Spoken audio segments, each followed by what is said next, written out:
And thank you for all the invitations for us here, and give me especially great pleasure to introduce two people who I hold in great esteem and high regard.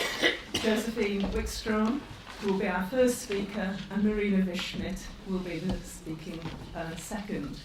Both Josefine and Marina work around questions of value and questions of labour. The session we've got is called Art and Work. There's an interesting technical argument amongst Marxists about whether we call this work or labour now, but we can perhaps leave that to one side for today.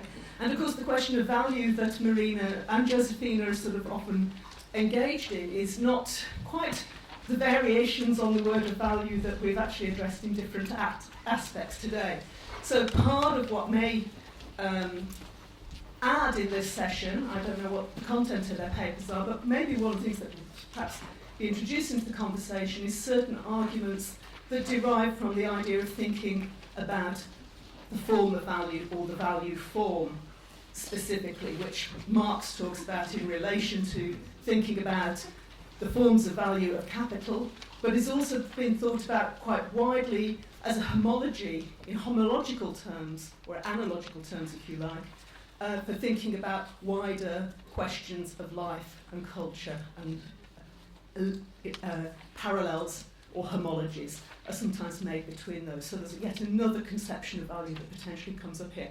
Anyway, the last time I was on this stage, I was in this particular slot at the end of the day, and we were running out of time. So, and we all have to leave here, of course, on the dot, really, because there's another event in here. Film screenings starting at 5 o'clock. So without further ado, let's welcome Josefine.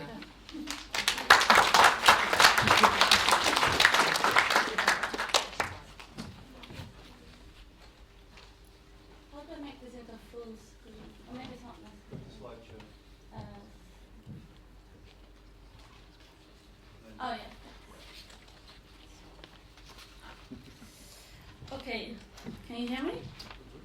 So I have I made a review of Dave's book in an online journal called Mute, where I broadly, or I would say accurately, with everything agrees with the main argument of the book, which is that art is an exceptional commodity, and I was very and for me, in a way, this is quite, in a way, obvious a statement, in a way, having read Marx. But what I really appreciated about the book was the way it laid out also neoliberal economics, a lot of neoliberal economics I had never heard of. So I just wanted to sort of say that as a starting point. And then I've also written and have a big interest in questions of work and art, and have, for example, written on Wage, the organization that was mentioned earlier. And I'm also interested in different structures of funding for arts and the difference between being a wage laborer as an artist or not, and so on. However, I thought this is what everyone was going to talk about today. So and I realized that, as Gail sort of mentioned a bit, that it hasn't been spoken about that much on the sort of more technical terms that Dave lays out so elegantly in his book. So I'm going to, the topic of my presentation today, instead then, concerns something slightly different than what I discussed in Dave's article, or in the article of Dave's book. And the topic of my presentation concerns an aspect that I recognized while reviewing Dave Beach's book, and that I was reminded of again when the title for this conference was made public. Put in the shortest possible way, it might be articulated followingly. The specificity of art is not merely that is not a commodity like all other commodities. It also has to do with that art mediates its commodity status, or what I'm in this talk is more going to speak about, its entanglement in abstract labor in a way that other commodities don't. So my topic for today is the mediation of abstract labor in art, and I'm particularly going to focus on performance and the dance work, which is what my research normally focuses on. So now I'm gonna close this, and where did it go? Yeah, Astrid will help me.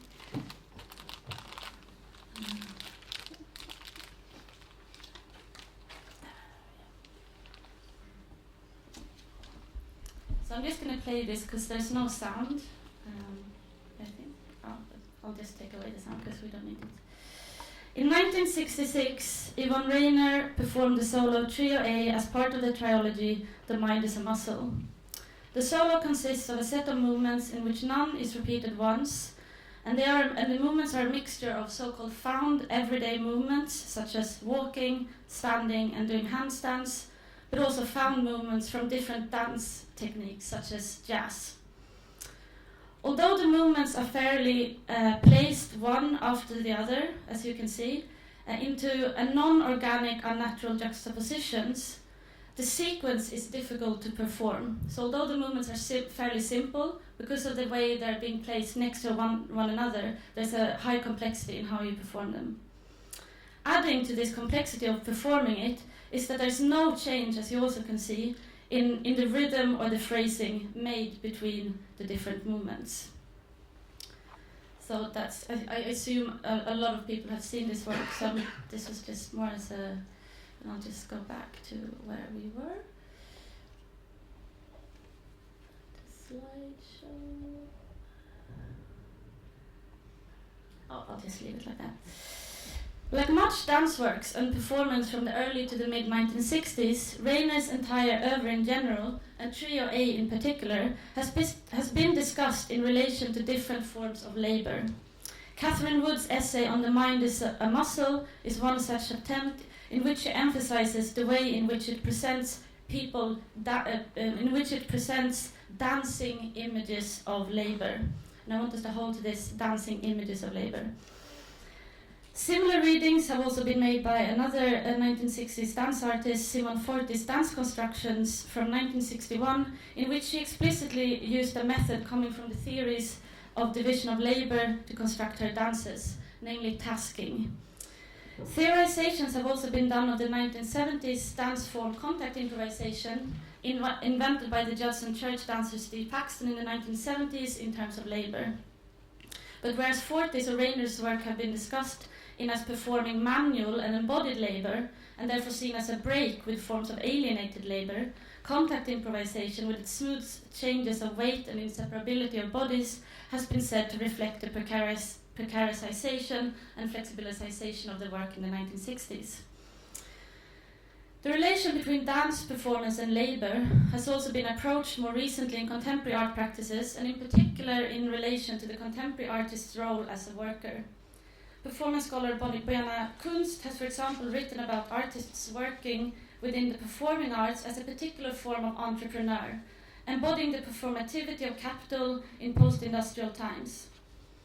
Although both Wood and Kunst, and I take them here as examples that have been quite influential in art theory, although looking at different time periods in art, they both argue that the relation between labor and performance at the representation of movements, at a representational level rather than at the level of production, which I think also mirrors a little bit the distinction between capital and capitalism, where also there are many ways in which things looks looks capitalistic, but there are exceptions where things look capitalistic but actually not producing capital. And again, I think this is what Dave shows really well in his book. So there are close connections between the term performance and labor, especially within a cultural theoretical discourse in which certain post-Marxist readings of labor and performance are also included. But my aim here, but to grasp the relation between performance and labor in art at a more fundamental level, it is not enough to look at representations of labor in performance, nor, as Kunst does, as art labor as performance. simply because performance, often there's a claim that simply because performance focus on bodies and are capable of performing or representing different types of labor. That's why performance within the last 10 years or so have been used as one of the main examples to speak about performance and art. What is needed, my argument is instead a consideration of the main mediating form, firstly of what productive, or more specifically abstract labor really is, and secondly art's relation to such labor. What will be argued here is that abstract labor is a social form, and that art, if it wants to interrupt this social form, also needs to do so at the level of social form, rather than at the level of representation. Marx's account of abstract labor is up to date, the most thorough one, but also the most discussed one. The disputes in the secondary literature on his account of abstract labor goes back at least to the rediscovery of Isaac Rubin's work, the Soviet value theorists, in the 1970s in Value. The debates have revolved around whether abstract labor is physiological or if it is a concept of social form. A dispute, I think, which might also be understood as a conflict between mainstream technical and analytical readings against Hegelian-inflected and dialectical readings of Marx. Werner Bonfeld, who gives an account of physiological as well as social concepts of abstract labor, but who convincingly argues for the latter, has made one of the most recent critical overviews of the term. For example, he criticized political economist Massimo De Angelis, excuse my Italian, and before him Harry Braverman for confusing concrete with abstract labor. Bonfeld writes, "Abstract labor is not concrete labor, however homogenized, monotonous, repetitive, senseless, and boring it might be," end quote. And similarly, I would argue it might be said that irrespective of whether dance labor looks embodied, which is a term often used, looks collaborative, doesn't mean that it is necessarily non-productive or non-alienated, as for example Catherine Wood puts it. To argue for abstract labor as a social form, Bonfeld focuses on Christopher Arthur's and Moïse Poston's readings of Marx, whose conception of abstract labor goes in opposite direction to a physiological one. Arthur follows Rubin's value theory, in which both value and abstract labor are thought of as social phenomena. But Arthur differs from Rubin in that the latter sees abstract labor as a result of the exchange relation of commodities. For Arthur, this means that abstract labor, in contrast, is a form of production in which exchange is included. And again, I think we're here touching on the discussion in Dave's book about commodities being produced for exchange, which is different to most art, which is not produced for exchange. This has to do with the relation between labor and time in capitalist production. Paraphrasing Marx in Contribution to the Critique of Political Economy, Arthur writes that commodities, and on the one hand, must enter the exchange process as objectified universal labor time, and on the other hand, that the labor time of individuals becomes objectified universal labor time only as a result of the exchange process. What this contradiction points at, Arthur argues, is that if production is value formed, that is, undertaken by self-posting capital, the living labor is treated as abstract prior to the exchange, precisely because it is treated as abstract in exchange. For Arthur, abstract labor as a social form collapses then the realm of exchange and production, and instead posits abstract labor as a totalizing social form. Living labor is in this sense already conceived of as abstract before it enters exchange, in order for it to be thought of as exchangeable. In his conception of abstract labor as a social form, Arthur Bonfeld concludes, opens up a novel, temporally conceived conception of abstract labor that overcomes the false dichotomy between production and exchange. The implication of Arthur's conceptualization of abstract labor as a social form is that living labor can, and indeed only does, appear as abstract in current historical conditions. It also emphasizes how it produces a specific conception of time. The social reality of abstract labor is expressed in the suprasensible form of value. Abstract labor is therefore both real and social. Postone, in a similar way, articulates the relation between the activity of labor and the commodity form by emphasizing that abstract labor is both the essence and the content of commodities, as well as the main mediating social form. Postone writes, as an object, the commodity has a material form. As a social mediation, it is a social form. The double character of the commodity, Postone continues, that is, that it is simultaneously a use value for the other and a means of an exchange for the producer, implies that the substance of a commodity is abstract labor expressed as value via pricing then. It also means that the mediating activity is labor. Labor and its products mediate themselves in capitalism. He writes, they are self-mediating socially. Okay. What Bonefeld, Arthur, and Postone demonstrates is how abstract labor, well, what I think they demonstrate, is how abstract labor, when understood as a social form, must be seen as both the substance of commodities, and therefore as value, as well as the mediating form through which that substance is mediated. The consequence of this is, as Postone argues, and I quote him, that the social relations specific to and characteristic of capitalism exist only in the medium of labor. So for them, abstract labor, more than anything, is a social form, a mediation. Saying this, they also, I argue, and this is important, show how abstract labor does not look in a particular way, but rather constitutes the social form through which other forms and representations and might look in particular ways. So because abstract labor is a social form of relations, the representation of such relations might look different in different historical times, and they will do. The mediation of abstract labor, for example, looked differently at the beginning of industrialism from today, when capitalism, as Werner Sombart already put it in 1902, named it modern capitalism.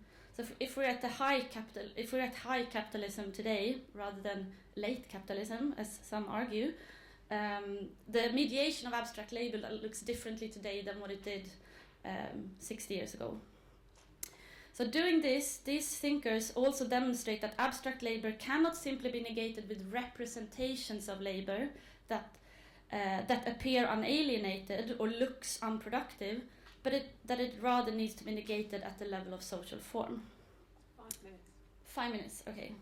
How is it then possible to think of Trio A, as I use as an emblematic example here today, and other works of art as negations of abstract labor at other levels than images of what such labor might look like? How does Reyne's Trio A mediate the abstract relations of capital? We find the question of social form, abstract labor, and its mediation in art in Theodor Adorno's posthumous-published aesthetic theory, whom many have mentioned today.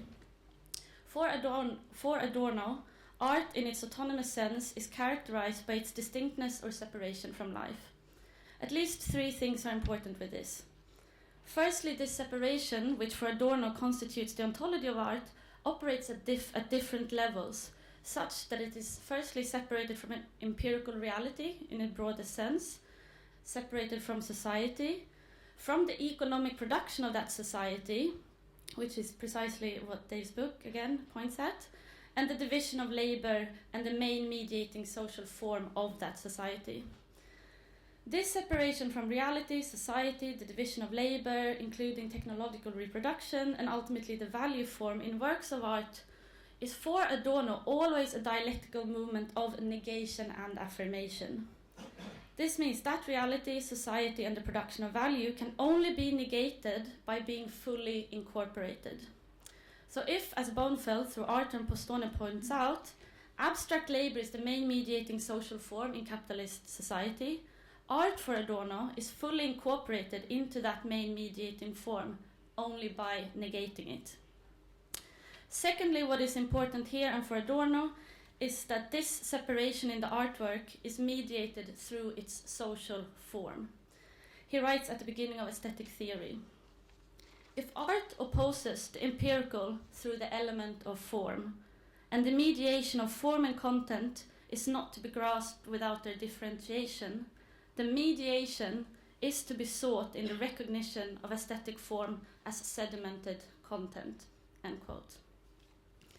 Finally and fundamental for Adorno's understanding of the way in which art mediates abstract labor through its form is that such mediations also are historical and therefore social. This means that the main mediating social form of capitalist society, abstract labor, is mediated differently in art in different time periods, as well as differently in each specific artwork. The negation of abstract labor in art, then, for Adorno, has nothing to do with whether supposedly the look of non-alienated forms of labor or highly alienated forms of labor are being performed or represented. When Adorno speaks about the form of the work, he does not imply neither form in a formalist sort of American sense or in a French semiotic sense at the level of meaning of science. Rather, he sees the form in the artwork as social and therefore as transforming and changing with other historical forms. So I was going to briefly see if I'll just go on. So how is abstract labor mediated in Trio A? And what might be said about other performance and dance works' relation to labor? Following firstly the claim that abstract labor is seen as a social form,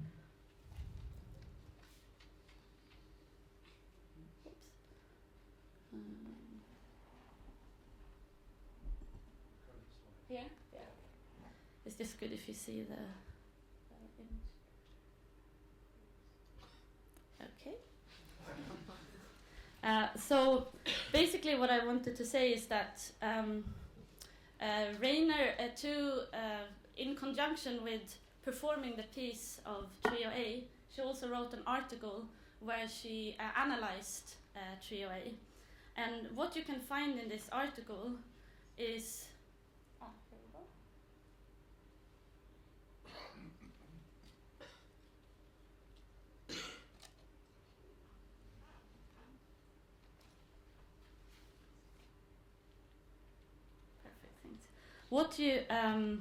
So in conjunction she wrote this article, and much can be said about this diagram.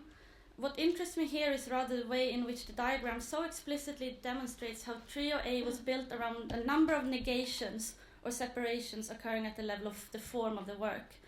What also interests me is that what is being negated here is what Adorno, in a section on the universal and the particular in the same book, Aesthetic Theory, calls previous particular norms in the making of dance within art, and how these negations result in new mediations. Yeah, so just the final, I'll take the final. To conclude, Rainer's Trio A negated the conventions, or with Adorno, you'll just have to make out this yourself, with Adorno, universals that operated in previous dance. It did so through the forms of tasking, scoring, and the use of time units and charts.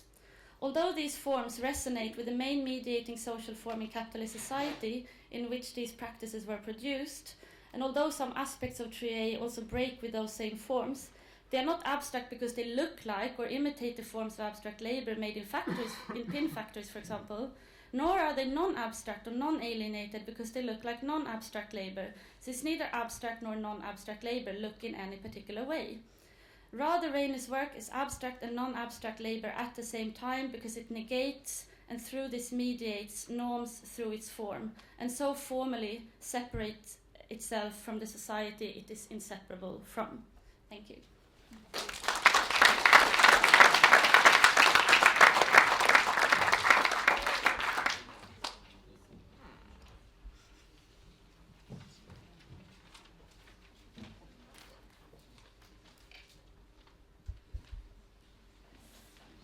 Okay, hello. Concluding inadvertently. Thank you for inviting me and for placing me on this amazing panel. So I'll try and go as quick as I can, so we can have as much time for discussion as is still possible. So The question of the anomaly as a way of framing the economy of art and capitalism is an interesting and a demanding one, because unlike in many logical cases and empirical situations, it is the rule that makes the exception visible in the case of art. And as, already lost. Okay, because in many logical cases and empirical situations, it is the rule which makes the exception visible. In the case of art, and as I shall argue, not only art, or rather art is not a case but an instance. In the case of art, it is the exception that allows us to understand the rule. What does that mean? By focusing on a social form that appears to be anomalous to the rules of markets and the law of value alike, we come to see the rule in its suspension, suspended before us, visible from every angle. According to the precepts of the critique of political economy, and as interpreted and developed by Marxist aesthetic theorists from the mid-20th century to the present, the root of art's exceptionality to the law of value is that it is not the typical form of wage labor that distinguishes capitalism from other modes of production, with its two sides of abstract and concrete labor.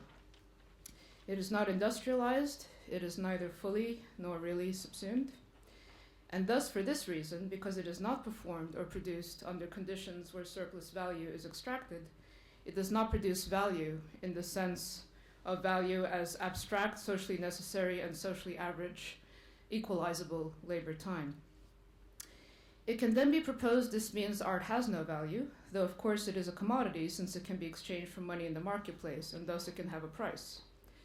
Acknowledging the latter in particular, it is clear that while we can discuss art as having a highly mediated relationship to the law of value, these very mediations ensure it can be discussed as multiply determined by the form of value, as we just heard, i.e. by social relationships that are themselves multiply constituted by value relations, such as commodity, price, market, and which derive their character as value relations from their formation by the social relation that we call capital, given that these factors are present in various kinds of societies which are not capitalists.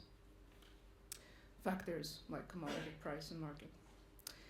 So if art is an exception in terms of these classic and still highly material categories, we can ask, what kind of exception is it? And is it the only exception? Before addressing those questions, we can perhaps point to a yet more intransigent question hovering in the background, which is to what extent taking on this idea of exceptionality as a lens to ascertain the form and function of the rule implies that we start seeing the work of the exception to value at the very core of value. Unwaged labor as core to wage labor, not just the surplus value, which is obvious, at least within the Marxist problematic, but as the systematic reliance of capital on unpaid reproductive labor, on coerced and enslaved labor, and all the mundane and lethal, gendered and racialized social asymmetries that this generates, and whose management has been key to the development of capitalist modernity from the start. So with this constituting the background to our inquiries, we approach the first question. What kind of exceptionality do we have in mind when we attribute exceptionality to art? Now, this is a question which can either be engaged meticulously, precisely, as in Dave Beach's indispensable Art and Value has done, but it's also a question which can generate plenty of jokes, hoaxes, frictions, and wrong turns. My favorite emblem of these is the art and language narrative of the dissolution of the group titled The Lump and Headache. I'm sure Kim would have more information to bring to that point. Yes, so the whole thing is a lump and headache. And there is a sense in which asking what kind, in line with the whole trajectory, you could say, of debates on art and value in Marxian theory and art politics alike, is that these debates hit on a neuralgic point, often touching on, perhaps inevitably, the personal, the ethical, the need to put at stake the artistic subject and her class belonging as an index of the special moral sensitivity of the artist, which is the key to her oblique stance to the rule, the average, of capitalist market relations. Rather than anything as structural as the social division of labor which reproduces art, at least historically, as the spiritualized exception to the quantified rule. The extent to which art tends ever more relentlessly to a status good and the role of criticality as moral acumen within a bourgeois agenda of art appreciation, which becomes progressively less important therein, is perhaps to be taken up later. So what kind of exception? We've already had indications of some responses of what is embedded in this question. Is it a social exception or an economic exception? And in making this distinction, where do we place the question? If we are asking it from within a Marxist problematic, it is clear that there cannot be an absolute division between these, since the whole premise of the critique of political economy is that society is an antagonistic construction, one of whose fault lines is the economy. And it is a fault line precisely because it is ideologically detached from society, which is to say from social conflict, and placed in an autonomous zone where it exerts an authoritative and controlling influence over social relations through the technocratic theodicy of free markets and optimal competition. This is the terrain developed by Foucault in his account of ordoliberalism as the history, and to some extent the present, of neoliberalism, in which ordoliberalism recuperates the 19th century liberal emphasis on these factors, free markets and optimal competition, but dramatically transforms them into state theory, into a theory of the state, dramatically transforms them with its vision of a strong state that fosters not just markets and competition, but the entrepreneurial subjectivities that look to competition and markets as the source of social goods rather than to a redistributive state. The state is strong enough to protect its neutrality from the political claims of civil society and social classes in this vision, as its desideratum. It exists to protect private property from these claims, not adjudicate how it should be held and used. So the economy is a specific political project. Obviously, we could also refer here to Marx, who wrote at least once that the state is the expression of class interests, or the Marxist jurist Evgeny Pashikanis, who traced the linkages between the form of the commodity and the juridical forms of Western liberal jurisprudence, centrally the legal person. Every time we invoke the economy as a separate instance, regulated by its own laws, we both emphasize the persistence of this project, its historical actuality and material effects, and run the risk of supporting it. But in drawing the genealogy of the concept of the economy, we could also turn to the fascinating work of political theorist Timothy Mitchell, who writes in Rethinking Economy that the economy is a surprisingly recent product of socio-technical practice, in his words. Unlike Foucault or Karl Polanyi, he doesn't trace it back to what he underlines is the political economy, which of course is what Marx was engaging with, the political economy of the 18th and 19th century, that is, a practice of government of stock and assets, shading into the management of population as a national resource Foucault places at the root of governmentality and biopolitics. He rather traces the emergence of the economy as a separate social instance to, in part, its emergence as a specific, independent academic discipline in the mid-20th century, that is, to the emergence of economics, and its consolidation as a technical and mathematic field with its own laws and predictive powers. So, located within, I would say, a Cold War set of conjunctions. Obviously, such a field had already existed for about 50, if not more, years before that. But he also has something to say about how the apparatus of the economy goes about creating exceptions. Quote, "The invention of the economy required a great work of imagination. To fix a self-contained sphere like the economy requires not only methods of counting everything within it, but also, and perhaps more importantly, some method of excluding what does not belong. No whole or totality can be represented without somehow fixing its exterior. To create the economy meant also to create the non-economy." So, quite obvious point. And creating the non-economy authorizes the creation of a sphere of exceptionality, which is that sphere of exceptionality from law, from regulation, from accounting or accountability, a sphere of which is precisely created through those mechanisms, a sphere of corporeal and institutionalized violence, but also illegibility or epistemic violence. On to our second question, which we can see follows now directly from the first. If art is an exception in terms of the economy, as well as an exception in terms of the Marxist analysis of socioeconomic operations of value, is it the only exception? What else is an exception? Education? Social services? The military? Finance? Or weapons manufacturing with its classically unproductive output? All these institutions are exceptional to the law of value one way or another, and their economic functionality is also rather obscure since they don't produce commodities of the kind that can be readily understood according to either system, either Marxian or neoclassical. Although the standard statistical tables of goods and services that contemporary economic metrics would use do claim to be able to encompass the sort of value, neoclassical that is, not value critical, produced by any entity which trades in the market. But that is because in orthodox economics, value is a very imprecise notion, one which is largely conflated with price. So does that make them anomalous? And if yes, is the deviation from the production of the middle-sized dry goods, beloved of academic philosophy, especially its object-oriented variants, likes to say, the production of middle-sized dry goods under standard wage-labor relations have an implicit or explicit political significance? Clearly, neoliberal governance has focused closely on correcting these deviations of non-economy. And now, of course, the sharing economy has extended those corrective attempts to households as well, by installing artificial markets inside organizations and privatizing and outsourcing their functions. But as we saw in the beginning, exceptionality is actually far more integral to the operation of markets, commodities, and labor in capitalist societies. And analyses from Marxist feminists, such as wages for, or rather against, housework campaigns, ecofeminists, critical race and post-colonial theorists, and Marxist ecologists have consistently argued for the structural and political significance of the reliance of capital on unpaid labor and free resources, such as an endlessly abundant nature, in which women, the racialized and colonial subjects were, and still are, ruthlessly included, if only through exclusion and accumulation of surplus population. But art continues to subsist in a rather specific situation. It derives its market and social value from being an exception, from offering exceptionality to its subjects, interlocutors, and managers.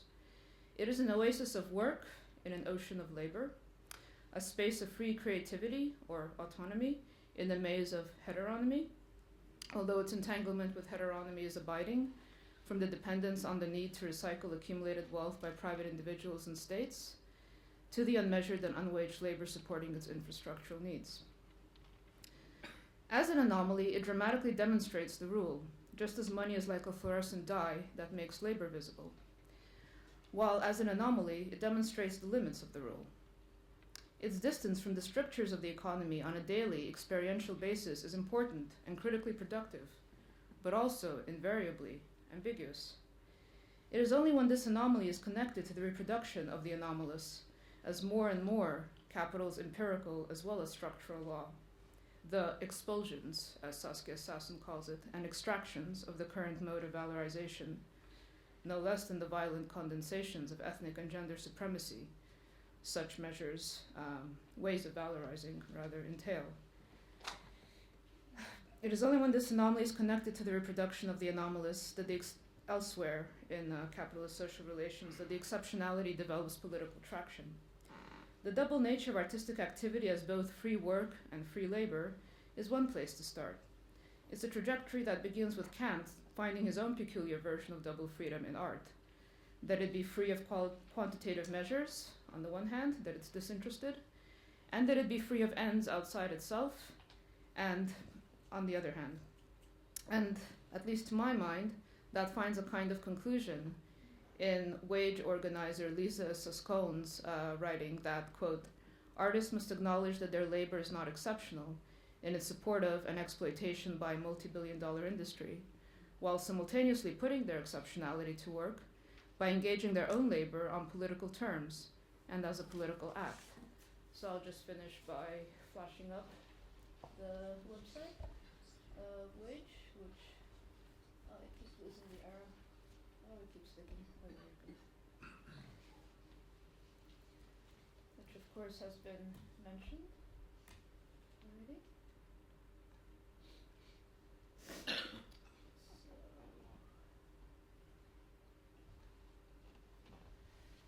Okay, so have a look through, and I should also mention Wage is actually a foundation as well, which is supported now by funding as well as a membership model that is being developed. So in reference to what was said earlier in the discussion, and then I'd also like to bring up a couple of other examples very quickly of precisely that kind of mobilization of exceptionality in recent times.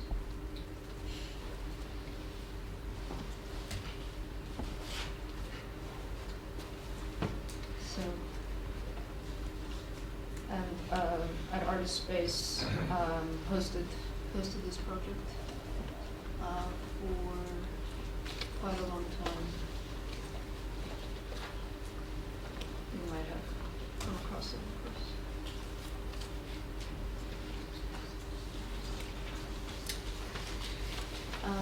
Would also perhaps bring up this campaign.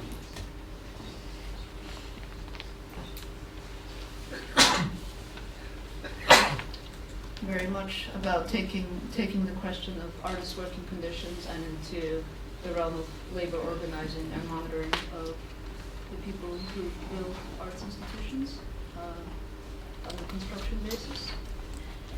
And finally, I would maybe also bring up this campaign.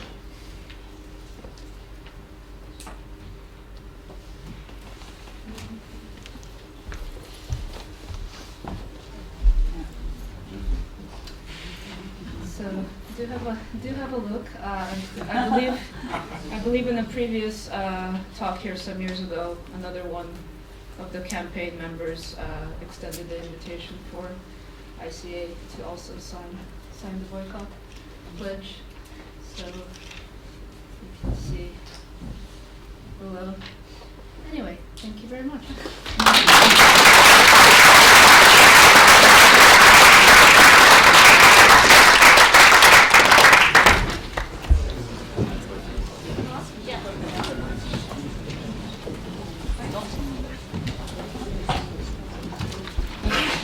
Here, so people at the back, if you've got questions, will need to sort of move quite a lot for me to see you effectively. So let's open up for questions, given that we're very short of time.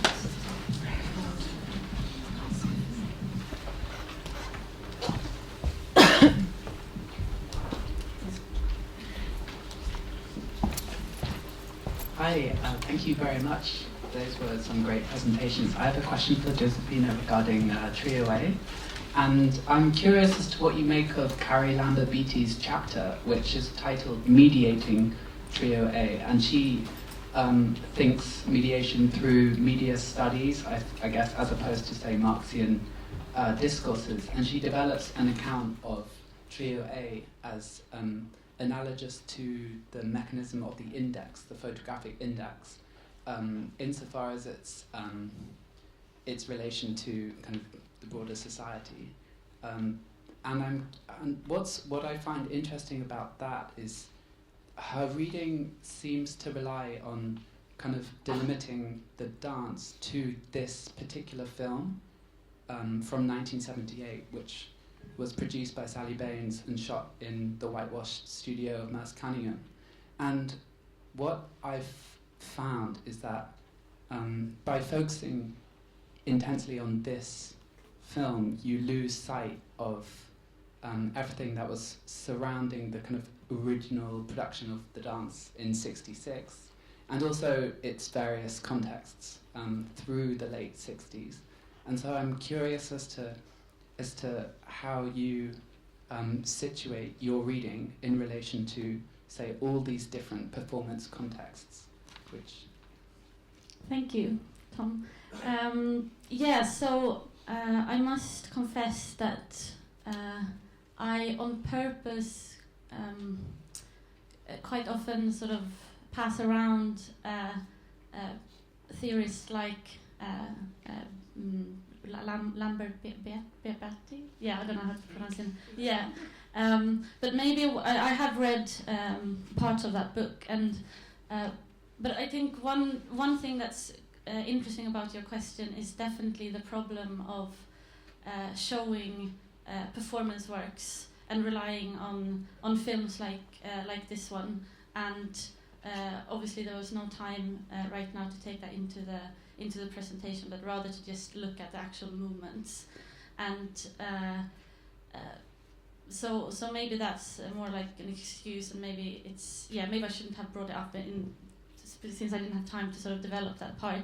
But maybe the other answer I would give then would be that perhaps mediation in her sense is more coming from, as you say, a media studies discourse, So when I speak about mediation, that would be included in how the work is reproduced.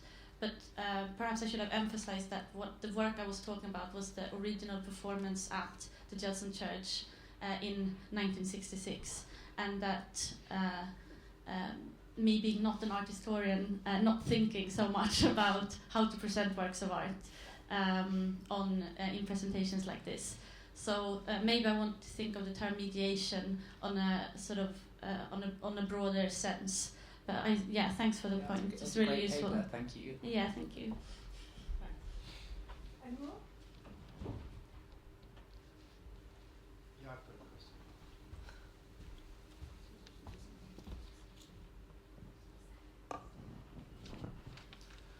Yes, I've got a question about the relationship between exceptionalism and professionalism. I was thinking about, we haven't talked very much about the idea of the amateur, and the amateur being a kind of the position of the aristocrat who doesn't get paid, and the professional within kind of an 18th century mind of the person who gets paid for their work. You kind of see this kind of thing coming through still very much as a kind of hierarchy in say cricket and things like that. I'm wondering the extent to which that might have also influenced the shaping of the way that the artist is not paid.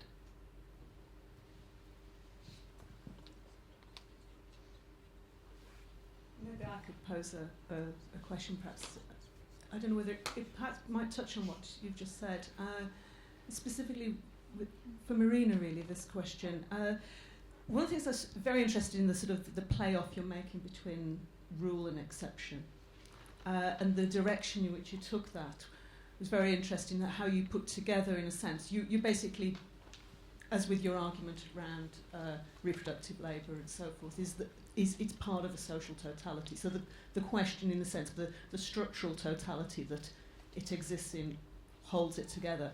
And then we could move to a type of linkage that on the one hand goes in the sort of directions of certain regions of Adorno's famous phrase, art is the absolute commodity. So precisely its exceptionality allows then that type of larger claim. But on the other hand, there's a different way of sometimes thinking about the sort of exception and the rule, which is actually about a hierarchy, or often a historicised one that may have seen the suppression of heteronymous tendencies from the Enlightenment by the sort of discourse of autonomy in the sort of in the Kantian tradition and so forth. And that would be a very different way of making a relationship, because it sort of asserts, in a sense, a type of maintaining of, as it were, the seed of the opposite within the heart of it, but gives it a sort of question around sort of power and social power. So just the very different ways in which those linkages, because I think it's a very these both papers are extraordinarily rich and challenging materials I think you're discussing. Does that make sense? I mean, maybe, of course, you've got your question from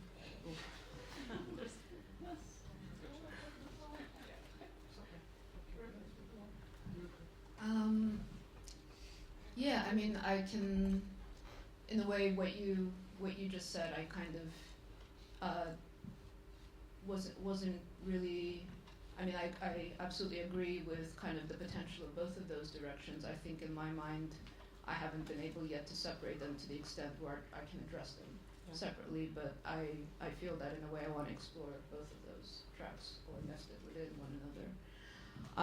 With regard to the question of the sort of gentleman amateur and the professional, I mean, also it's kind of interesting in the sense that the professional, at least kind of in the 19th and up to the mid-20th century, was like considered also an independent professional, someone who wasn't a wage worker, like doctors, lawyers, and artists sometimes weren't considered part of the professional class, which also connected to kind of membership of guilds, associations. So it's kind of a interesting relationship to class formation, I would say, as well, and kind of cricket, of course, highlights that. But I mean, it's it's also interesting in terms of art education, the way, which has already been kind of discussed, or kind of at least brought up, how on the one hand you're kind of cultivated as a sort of unique, irreplaceable, sovereign voice. On the other hand, you're meant to professionalize in relation to sets of existing demands.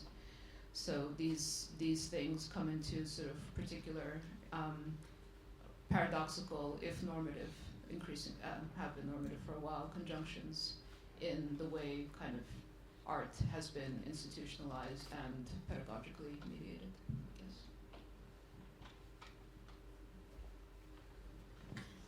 Wait for Mike to come down.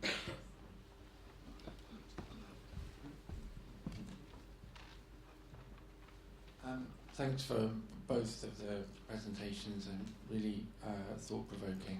It's a question for Marina about the really suggestive discussion of the neoliberal state that was in the centre of your talk. I completely agree that seems to be a really interesting question, both politically in relationship to recent crises, but also in relationship to this question of the way that art has found its place among neoliberalism, or within that kind of formation. I just wondered if you had any thoughts about any, the ways that kind of the neoliberal state can be differently perceived, or the contradictions within the neoliberal state as something that is sometimes thought to be within a discourse that is undermining the state but requires a strong state in order to do so. So there's that kind of dimension. I wonder if, I don't know whether there is any way of connecting that to what you're saying, but I'm just interested if there is. Yeah, I mean, I think lately I've been reading actually Bovenfeld's reconstructions of ordoliberalism, which he kind of, in some respects, agrees with Foucault, but also throws up some blind spots there. And I think most of them have to do with kind of reading the ordoliberal theorists and seeing like their conception of the state is that it is a strong state, but it's a minimal state, strong but minimal. So it is in some sense a kind of night watchman state, but also it's not the night watchman state of the Chicago school in the sense that it just kind of creates competition and then lets it go. It wants to create a field in which no special interests can claim can claim to overdetermine the playing field, so to speak. So in the sense that a lot of theories of neoliberalism, especially more recently, highlight particularly the kind of the military functions, the kind of functions of enforcing international agreements, regulations, particularly relations to financialization. That there's a different set of functions that reflect a different set of capacities that have developed to meet the different sets of functions that the kind of neoliberal, so to speak, state transformations have made necessary, and to compensate for the places that it has withdrawn from, with kind of self-regulation, new public management, market forms of governance, basically, so multiplying forms of governance, and that itself being a kind of prerogative of state power. So undermining itself as a prerogative of state power, or rather undermining an earlier version of how we saw a strong state operating. Now, where I kind of touched on but didn't really articulate at all is this idea of art being less important in state power, or in the sense of creating a sort of consensus around sort of nation-state power, particularly in Europe, with kind of cultural funding, and how we need to sort of look at the changed circumstances for cultural funding in light of those different political and ideological imperatives for the space of art and the institutions of art within the current version of the state. Regrettably, I do need to stop the conversation now, and it's just getting going, and really two fantastic papers, very enriching for discussions which we will continue afterwards, I hope. Thank you to everyone. I now hand over to Dave. We need to vacate the stage, and the author of Art and Value.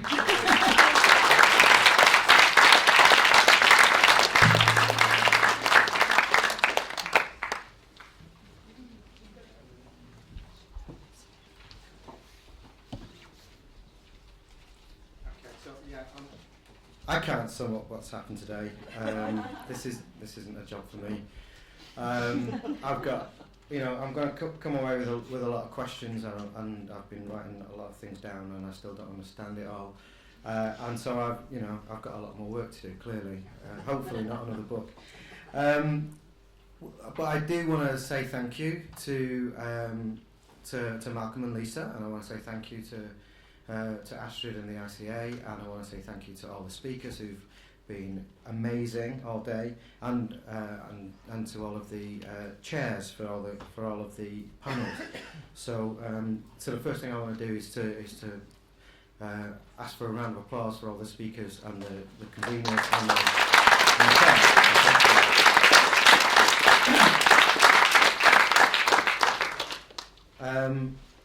And I want to make one more thank you, which is to Steve Edwards, who's in attendance today. I want to thank Steve Edwards because without him, not only would the book not have been published, but it wouldn't have been written. So Steve was, I don't know how to put it, but he was my contact at the publishers. But not just that. If I can tell this story, I was talking to another publisher about publishing a book, and I gave them a first draft, and they said it was too long, it needed to be half the size. And then one evening in the pub, I relayed this to Steve, and he said, if you can double it, we'll publish it.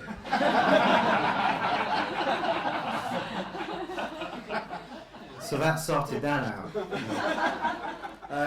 So thanks, Steve.